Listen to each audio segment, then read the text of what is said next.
Hey, what's going on, friends? My podcast every day is broken up into 2 parts on the free platform. The first part, Act 1, is right now. When it's all done, go right on over to Act 2 to get the second half of the podcast. Thank you so much for checking out my show. I fell in love with a crow, and now my dick won't grow. She totally wanted to pork, she pulverized my dork. We're on our way to Cork, and now my crank is torqued. This wench was as cold as the Marianas Trench. I touched her gash, and my hand was drenched. It smelled like Kelly cheese's under boob stench. I fell in love with a crow, and now my dick won't grow. I fell in love with a crow, and now my dick won't grow. I fell in love with a crow, and now my dick won't grow. I fell in love with a crow, and now my dick won't grow. She totally wanted a pork, she pulverized my dork. We're on our way to Cork, and now my crank is torqued. This wench was as cold as the Marianas Trench. I touched her gash and my hand was drenched. It smelled like Kelly cheese's under boob stench. Kelly's flat as a pancake, but sucked on my tube steak. Okay, those are not my lyrics. Okay, I did not do that. And that could be anybody. This is all a work of fiction. Anything, how is it? What is the disclaimer? It's a work of fiction. Anything similar to any person alive or dead is merely coincidental. This show is steeped in hyperbole, metaphor, satire, confusion, and parody. If anybody loses track of that, you're a fucking moron.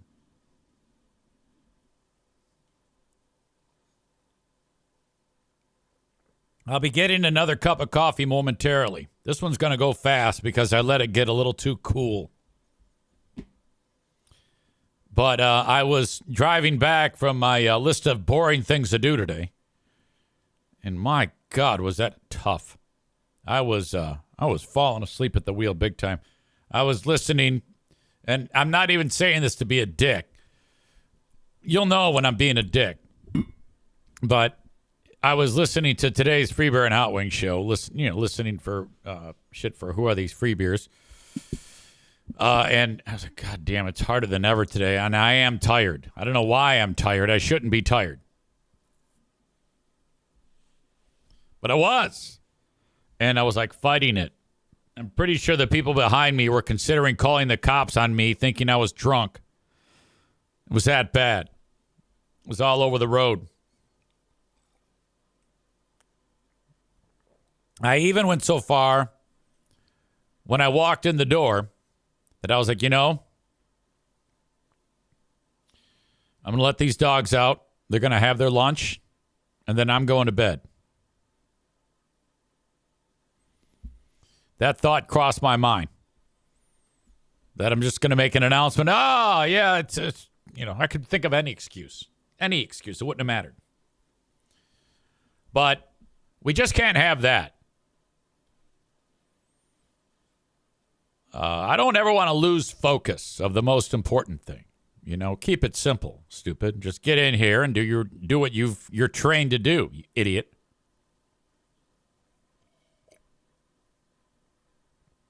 I ran into my goddaughter today. And she goes to the high school where Pooh Bear works. And I got called into service to announce the big unified basketball game. This is the basketball game that got me in trouble last year. Not last year, but the year before, 2 years ago. The basketball game didn't get me into trouble. My jokes did. Because they fell to the wrong ears. That was unfortunate. But it was a good time today. And I saw my goddaughter, who last time I saw her, she was like an infant. And now here she is, taller than I am, which isn't saying much, and leading the cheer team. Pooh Bear, this is part of her class. So when she calls in a favor, like for me to announce the game, it's like, yes, ma'am, I'll be there with. I mean, there's no way around that. You don't.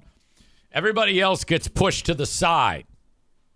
If there's ever a time that Pooh Bear asks me something and I go, I don't know, like that, I'm like, uh-oh. You know, she doesn't ask a lot. I would describe my lovely wife as remarkably low maintenance. And this is a good thing. I mean, I'm a PA announcing the basketball game between, the special education classes between two rival schools. This is all part of the Special Olympics thing. You know, I'm all about it. I'm all about it. Stand by. I got to drink this.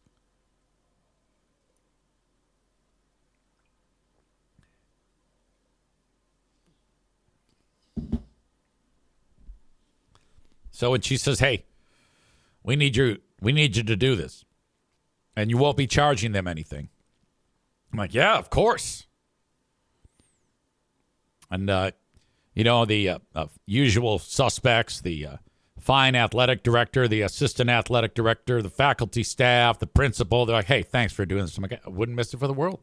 That's all you got to do. You just got to play nice. And just like, yep, I love it. And it all went great. I mean, seriously. I even had my sidekick with me. That would be the multi-talented Carter. Now, Carter loves broadcasting. He also was in the special education classes with Pooh Bear, and he has since aged out of the program. And then, so Pooh Bear says, you know, if you bang on Carter's door and ask him to be there, he's gonna be on cloud 9. I go, it's a great idea. So I did that, and there he was. And I think Carter is starting to turn into like a tell it like it is guy,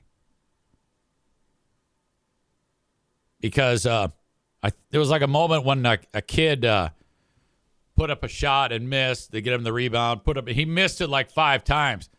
And I'm like, hey, yeah, that's so-and-so with the bucket. Carter, what do you think about that? You know, I'm setting him up beautifully. And he goes, oh, it's about time. And I'm like, oh. Or he said something to that effect. I was like, oh, no, don't do it. Don't. That 150, I should say there's a lot more than that. They bring in all of the students that can make it into the stands. So it's packed. It is packed with students. By the way, I'm walking out of the engagement, and I'm walking through the place where the kids eat, cafeteria. And I picked up right away on one kid who was sitting. I felt so fucking bad. One kid was sitting by himself, and he looked like the kid. Seats taken. Remember that scene in Forrest Gump when Forrest is trying to get on the bus? Seats taken. Like they're doing that. And I was like, oh. Wouldn't it be nice? Why is it? Why is it that you can't have students just go up to them and say, hey, how you doing? What's your name? Hey, you mind if I sit here? And just do that. I think that if you could have any kid that could have that level of empathy, and I don't know, maybe they do, but the kid was alone. I would think that if you're a kid and you're able to harness your power of empathy and utilize it that way, that would actually serve you. Like, especially if you're like, trying to impress chicks or who knows, dudes, I don't know.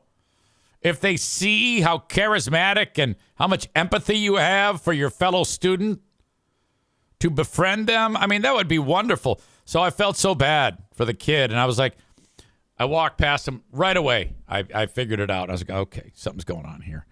And then I walked the length of the cafeteria. All the other kids are laughing with each other. They're all groups. And I look back, and he's still by himself. And I felt so bad. I was like, fuck. Man Bun Chris says, this is exactly how the telling of that day went 2 years ago. I can't wait for the joke that does it this time. LOL. I'm not going to lie to you. All the while I've been discussing this, in my brain, I've been like, yeah, don't do this. Don't do that. Navigate this appropriately. I have learned, all right? 2 years ago, I made a bad joke. And it really came back to haunt me. And my ass was in the jackpot, as they say. Chris has a great joke, but I don't want to say it because I don't know who might be hearing this right now.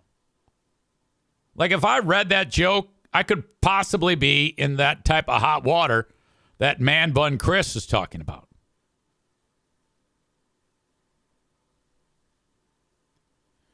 All right.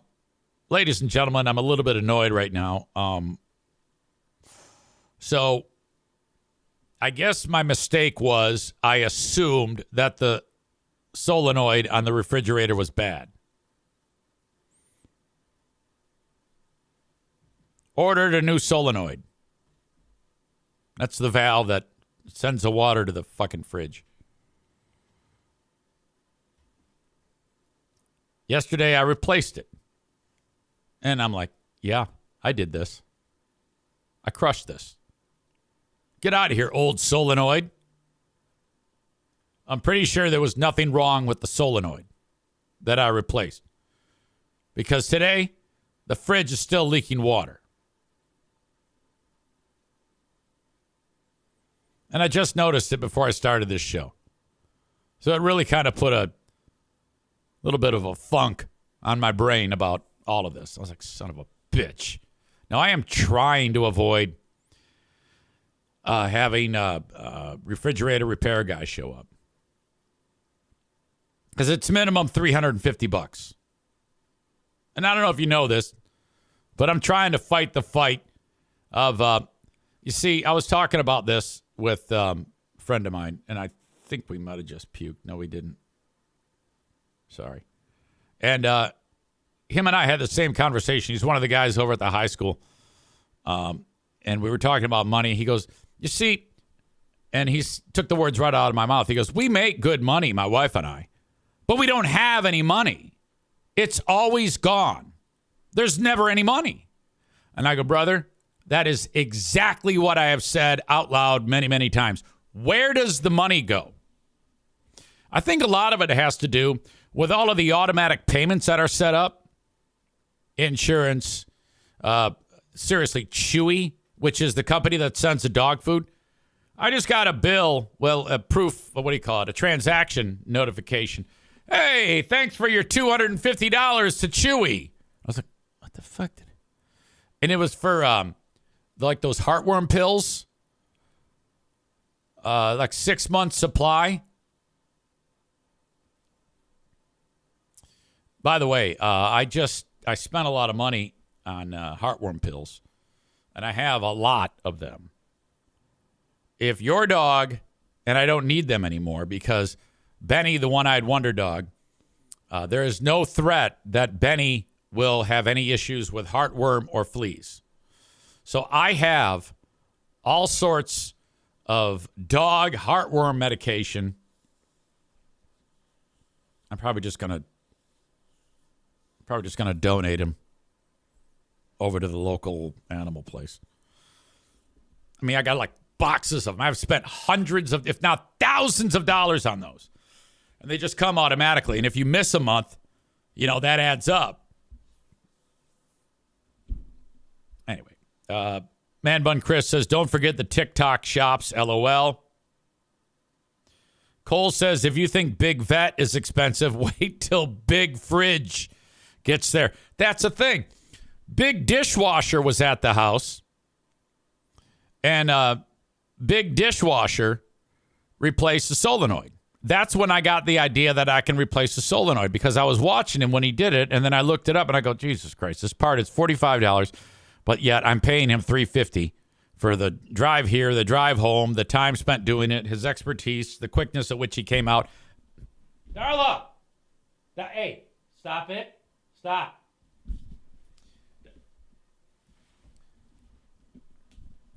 So I was like, I can do this. And then I'm like, yeah, I'm going to go ahead and fix the fridge. That's not the problem with the fridge. There's another problem with the fridge.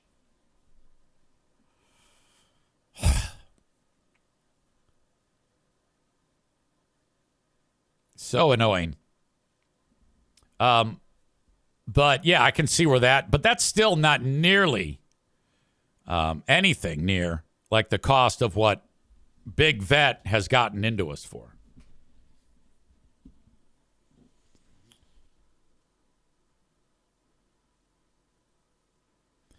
Chris says, you just said something great, though. I paid for his expertise. Most people don't see it that way. Oh, yeah, you're right. And I mean, yeah, and that is true. I think what is a premium is the fact that I called the day before and it was fixed the day after. If I do it, I have to order the part. I have to figure out how to fix it. It's going to take time for me to do it. And about the time that I decided to fix a fridge on my own till it actually getting fixed, which in turn it's not fixed, has been 2 weeks. So you're right. It is worth it. It's always worth it to have the professional do it. I like the idea of doing it on my own, and I was able to repair the oven on my own. But clearly, I fucked up with the fridge. I replaced a part that didn't even need to be replaced, so I spent money on that. Now it's going to cost me even more money to figure out what the fuck is wrong with this thing. Do I dare try to track this down on my own? I don't think I have any more expertise to give that fucking refrigerator.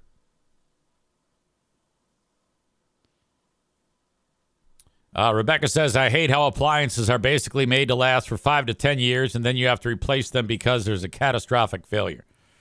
Well, I haven't experienced that. I mean, I've lived here for 16 years, and the fridge has been there that long. And so all the appliances have. So I think you're kind of talking out of your vagina with that statement, frankly. What do you mean 5 to 10 years? That you got to get a new dishwasher every 5 years.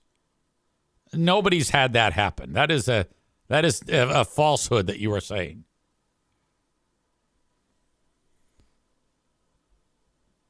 Rob says you just get a new fridge with fewer vet bills. Rob says also big hot tub will get you soon. Oh, you're not kidding. David in Hudsonville, big hot tub, big vet, big appliance. No, big appliances, big dishwasher, big oven, and big fridge. Before I get to what I'm really excited to get into, and that was the BAFTA Awards, let me just tell you, and I will include this recipe in the show notes.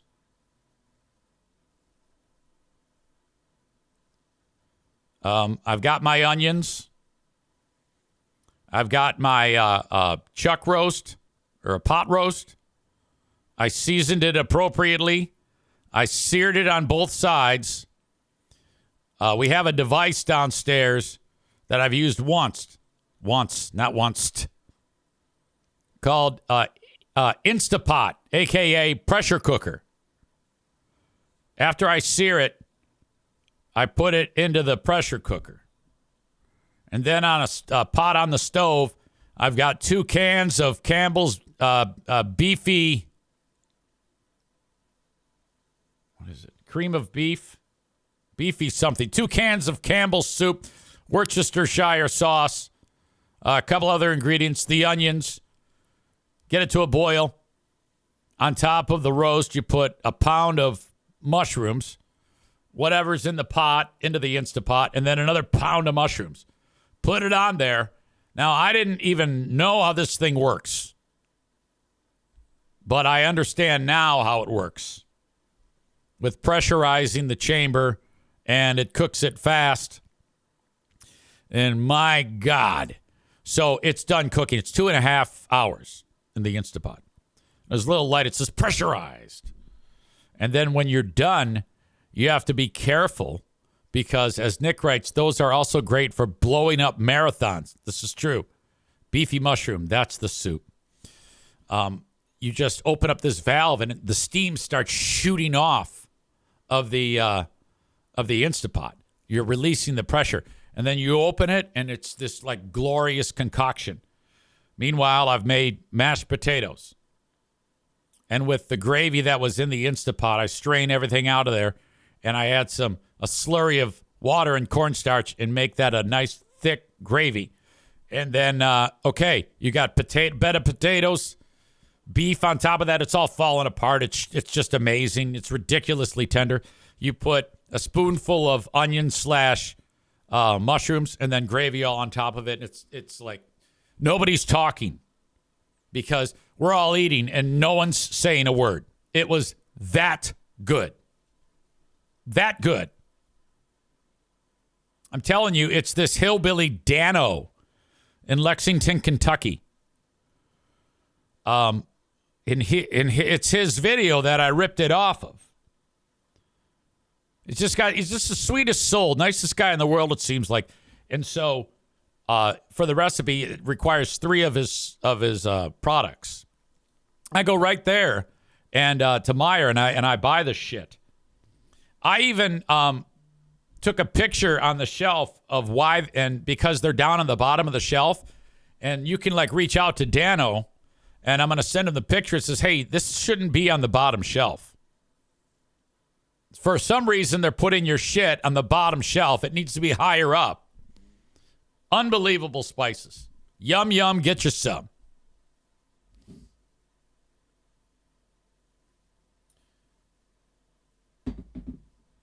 All right. Hang on. I got to get another cup of coffee. I'll let you guys enjoy this.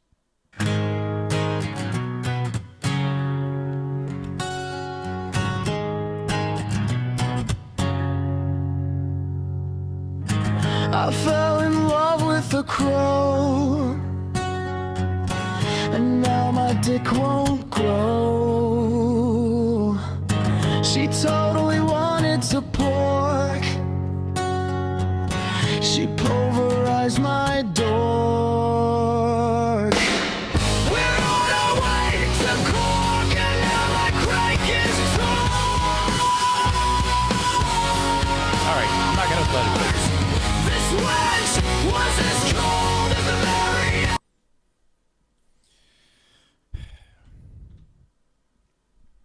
All right, the BAFTA Awards. I'd never heard of these things. I guess it's British. It's a British, I don't know, award show. And somebody got the bright idea to allow the guy with Tourette's syndrome in.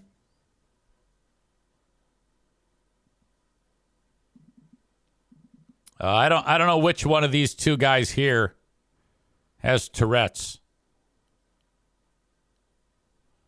One of these guys is the host of the BAFTAs. The other guy is the one that has Tourette's. And I guess guy with Tourette's has some stupid show of what it's like to live with Tourette's. So they bring Tourette's guy in. Now, you have to understand, this was recorded like hours before it actually hit the air. So the BBC could have edited this out, but they did not. But let's not lose sight of what was edited and what wasn't edited. All we know is that there's 2 black dudes on the stage, and the guy with Tourette's is yelling horrible shit.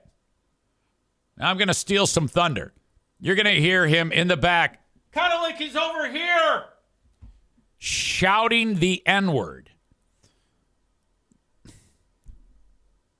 Here we go. Deborah and I are delighted to be presenting the first BAFTA of the night for a vital part of movie making. We're here to celebrate. Okay. He yelled N-word, and then I think he yelled bitch. Delroy and I are delighted to be presenting the first BAFTA of the night for a vital part of movie making. Okay.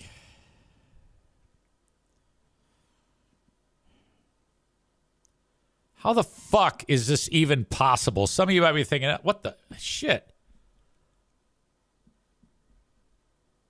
But Stevie says this is going to be hilarious. Okay, it is. It is hilarious, but, you know, I mean, it's kind of like, ooh. I think what is more hilarious, first of all, some people are actually saying that Tourette's guy meant to do that. And I'm going to say it's really hard to argue that. If anybody knows Tourette's guy, they know what he's capable of saying. So, isn't there anybody close to him that could have said, I don't think this is going to be a good idea, or maybe try to like talk some people out of allowing this to happen? And then the fact that he says it when these two black guys stop talking, I am about 65% convinced that this fucking Tourette's asshole is a racist. Or there's somebody with a really sick sense of humor that says, hey, I know he's going to yell this. Let's get him there. Megan says, if you had Tourette's, would you yell random shit because you knew you could get away with it? Yeah, I don't know. This is all fucked up, though.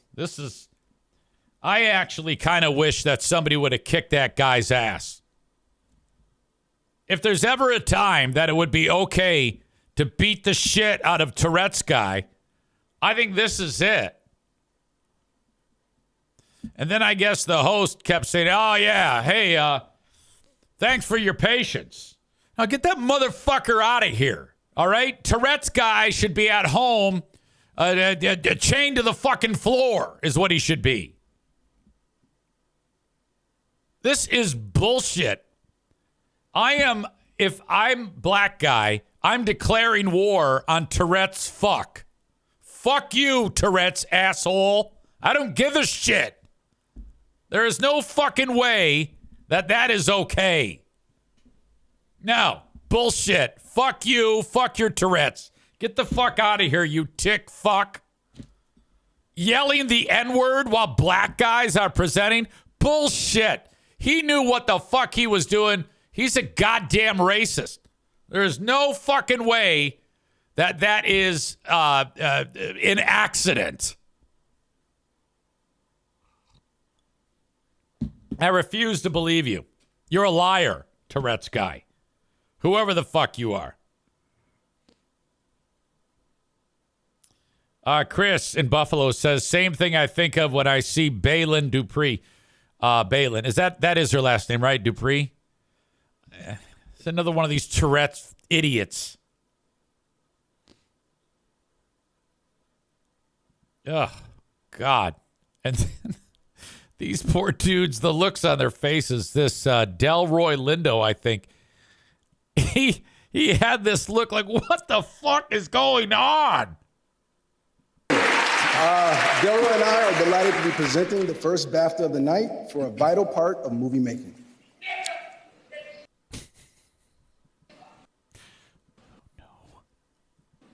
We're here to B. Jordan didn't flinch. It was just that pause that was incredible. Now, can you imagine if there's like an Asian guy doing the next award and he starts yelling out other slurs that I'm not nearly confident enough to utter on this show? Tophus says people with Tourette's don't normally swear. They scream random shit. Yeah, so this guy is definitely a fucking racist. 100%. Oh, God. That was so ugly. When I saw it last night, I was like, "Oh, this isn't real. There's no way this is real."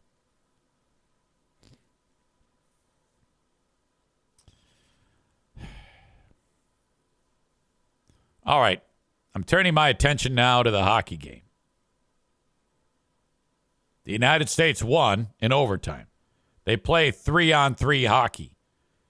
The coach of Canada doesn't like that. That would be John Cooper. He's a legend. And the way the story reads, and I don't know if this is true, but it says John Cooper is blaming the Olympic overtime rules for Canada's loss to the United States.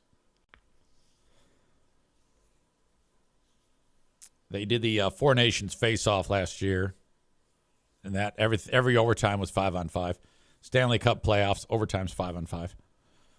Why would they do it 3-on-3? This is designed to make overtime periods quicker and reduce shootouts. It's also used in the NHL regular season. He's right. It should not have been 3-on-3. You're going to get a minute or 2 or 3, in some cases, maybe more. Most of the time, not. You'll get an odd man rush no matter what, and then that's it. That's the game. U.S. steals one. U.S. was beaten in that game for 2 straight periods. They were humbled by Canada in the second and third period. And then, bing, bang, boom, in the overtime, they get a goal on a 3-on-3. Connor Hellebuck, the goalie for the U.S., I mean, incredible. Incredible. He kept them in the game. It could easily have been like 6-1. U.S. wins. John Cooper's 100% right. They should play overtime, 20-minute, resurface the ice, 20-minute, you go as far as it can. He says, yeah, it's because of the TV schedule that they like to keep it quick. He's like, this is international play. It's a gold medal. We should be playing 5-on-5 overtime. This is every bit as big as the Stanley Cup, and I agree with him. I 100% agree with him. I just don't know if I would have said it right after, because you kind of look like a bitch 24 hours after losing. But whatever. I guess that's not that big of a deal. And would he have said that if they had won? Like, would John Cooper have made any comment if Canada beat the U.S.? Probably not. So, whatever. Anyway, the guy who scored the goal for the U.S., Jack Hughes, got hit in the mouth, and two of his teeth got busted out. And one of the teeth was like dangling like a fucking wind chime. He had dangle on the tooth. He looked like Jessica in Tennessee, or sexy voice Andrea. And then despite that, he doesn't miss a shift. He gets right back out there, buries the game winner. Incredible celebration. Hasn't been done since 1980. And wow, that was a sight to behold. That was really, really great. I love Jack Hughes' comment after the game. He did an excellent interview. I appreciated what he did. Jack Hughes post-game interview. He was very excited. And, okay, let me see if I can get this ad. I'm probably going to get in trouble for playing it. I'll probably get everything muted. But I don't give a shit. I want to play it anyway. Let me know in the chat if this suddenly vanishes.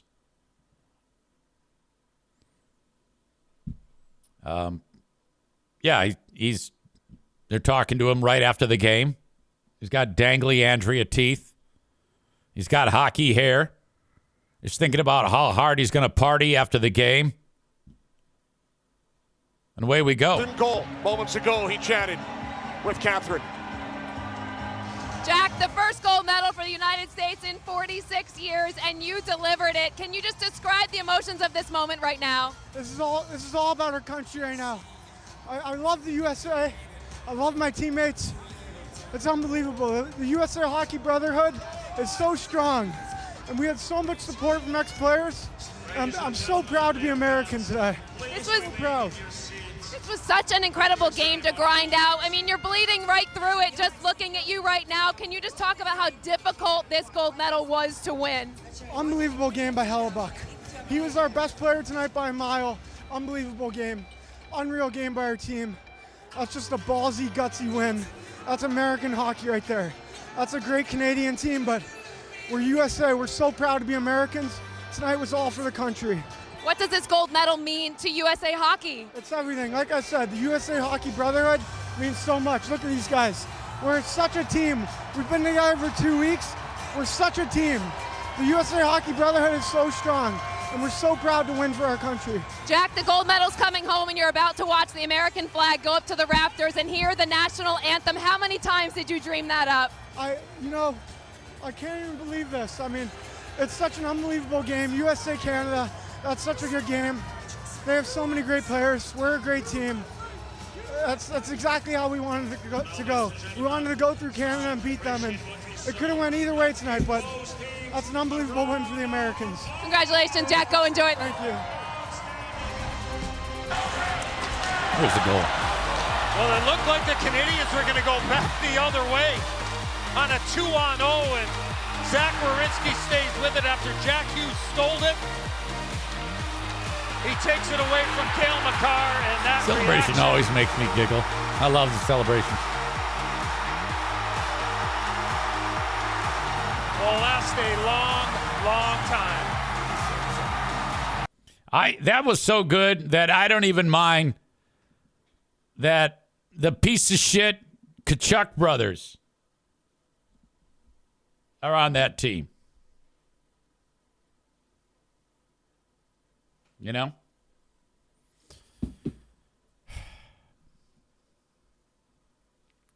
Man Bun Chris brings up something that's fantastic. I'd be pissed if I was Canada and I got the stuffed animal. This is a great piece of footage of... Okay, so the way they did it is you get your medal, the Canadians get the... None of them are smiling. They're like, they hate their lives. They got to fucking sit through this. It's terrible. They get their medal, and then there's another person that goes to the line and gives them a stuffed animal.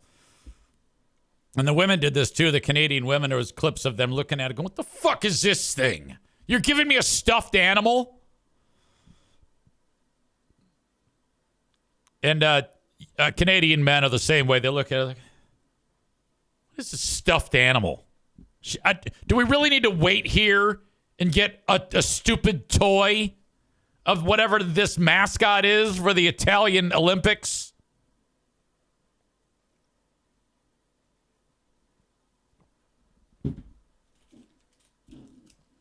A lot of eye rolls there. Oh, my God.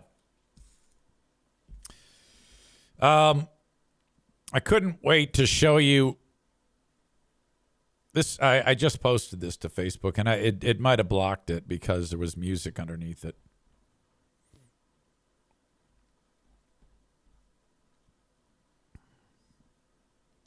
Yeah, but I'm going to show it to you. It's the AI-generated video of Trump playing hockey. I don't care who you voted for. This is funny.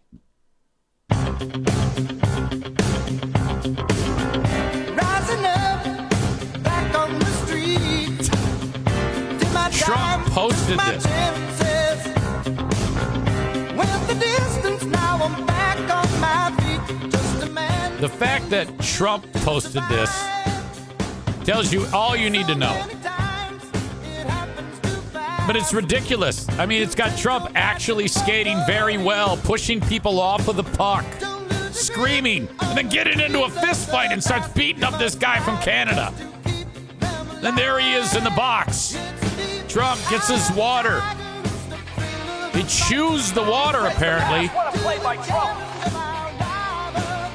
I mean, he moves pretty good for a 80-year-old dude. I mean, they can't get any scores. Trump scores.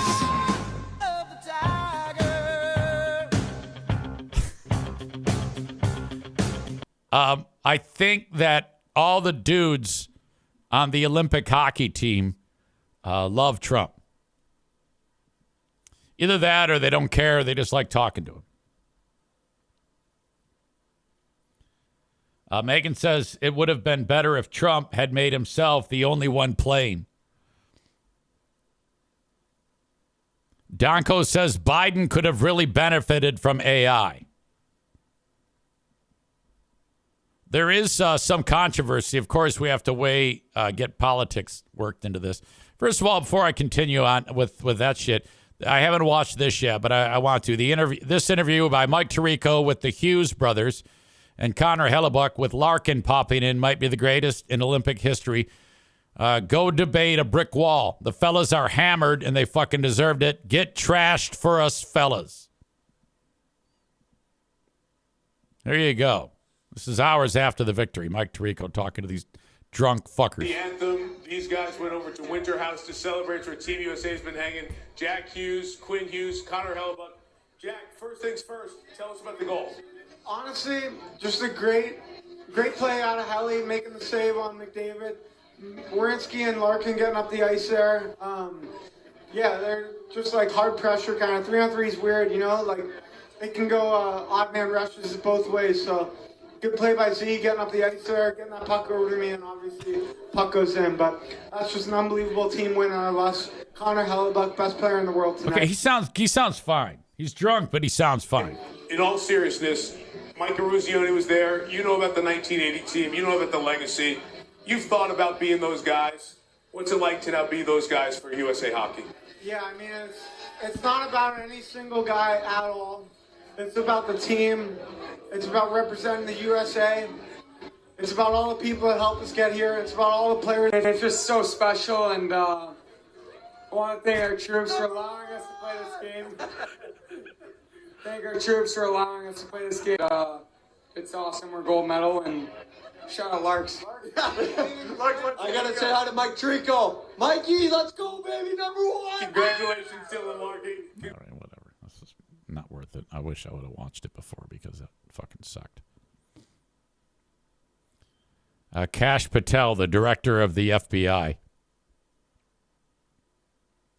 was in the locker room. And everybody was like, oh my God! What the fuck is that? And I was like, why are these people so angry? Can you believe that shit? First of all, Savannah's mom hasn't been found.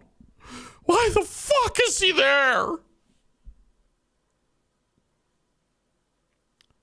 And then there's like the idea of, wait a minute, he went on our tax dollars. He paid for that trip with our tax dollars. I know he did. There should be an inquiry immediately. He should be called to the chambers. We should question him. Shut the fuck up. My God.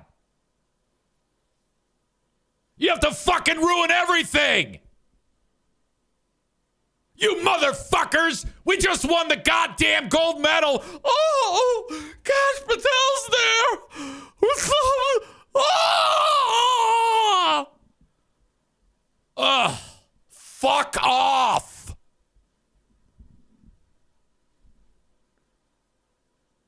Oh, did that annoy me? Good! I'm glad he's there! He should be there!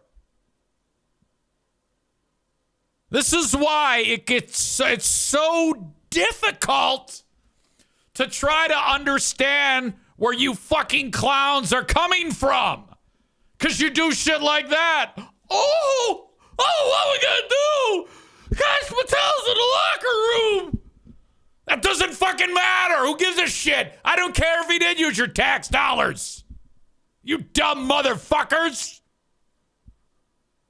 Shit. He had to respond. He responded with, yeah, I got invited. I don't give a fuck where he goes. As long as that motherfucker catches bad guys, that's all I care about.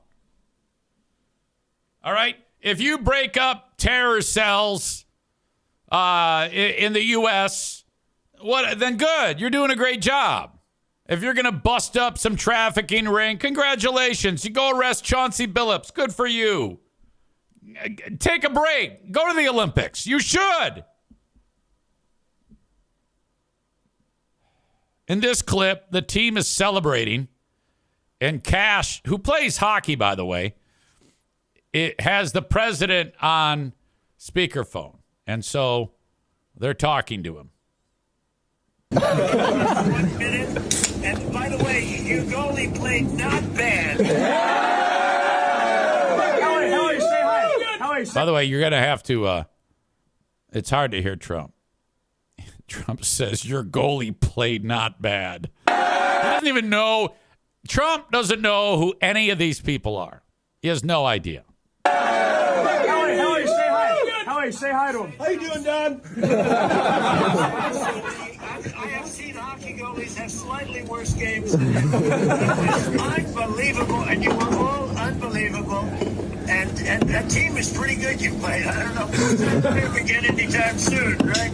And, you know, I tell you what, I just told my people 2 minutes ago, I didn't know they'd be calling. I said, we're giving the State of the Union speech on Tuesday night. I could send a military plane or something. But if you would like to, it's the coolest night. It's the biggest. We're in. Yeah. Can you pick us up in Miami on Tuesday morning? Yeah, Tuesday morning. Close the northern border. We'll get cash and we'll get the military to get you guys over. Wait a minute, you're going to get the military? That's coming out of our paychecks.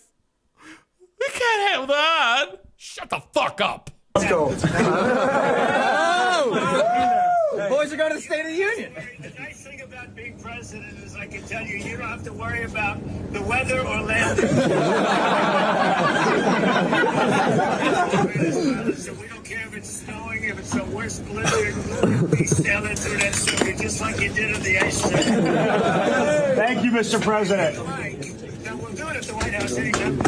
What would really be cool, and we'll do the White House the next day, we'll just have some fun. We have medals for you guys. And we have to, I must tell you, we're going to have to bring the women's team. You do know that.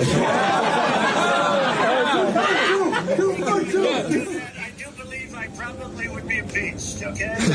Okay, so now that also is, that comment right there. Can you believe that? He said we are going to invite the women. I could understand why that people are pissed off about that. Because it's kind of like he's saying, well, yeah, we got to bring the girls. You can hear it. And I think he feels that way. I think, frankly, Trump is like, yeah, we got. I don't think he gives a shit about the women's hockey team. And I don't think that that's right. I think he could have made a lot of people happy if he would have offered the same amount of congratulations to the women's team as he did the men, because I'm pretty sure he didn't call the women's team. But I think Trump knows his audience. I'm just going to say that I have a feeling, I don't know why, that the women, I just don't picture them as being as receptive to him as the men are. So I think maybe I'm wrong. Maybe he's wrong. But I have a feeling that that is why it didn't happen. He probably thinks that they hate him. You know how, like, the women's soccer team hates him? Who's that one chick? Megan Rapinoe? I mean, she wants to kick his ass. So I don't know. Maybe he feels like that. I don't know. If I was him, I would have said, no, bullshit. I'm going to call them. I'm going to invite them to the State of the Union, and they're going to be my guest, and that's it. But instead, he kind of sounds like an asshole here when he says, yeah, I guess we got to have the women. I mean, the women's game was just as spectacular as the men's game, frankly. The only difference is the men's hockey team has been around forever, and the women's, there hasn't been women's Olympic hockey nearly as long, but who gives a shit? I mean, I'd be just as proud as the women as I would the men. They would be impeached, okay? But anyway, if you could work that out, I would be. And besides, women are much. men are cavemen, all right? And women have less chance of being caveman-like because they're smarter. So all of these stupid idiots, they probably all love Trump, okay? Because they're no doubt considerably lower IQ than the women, I would guess. I love them, but let's be honest. These are stupid men.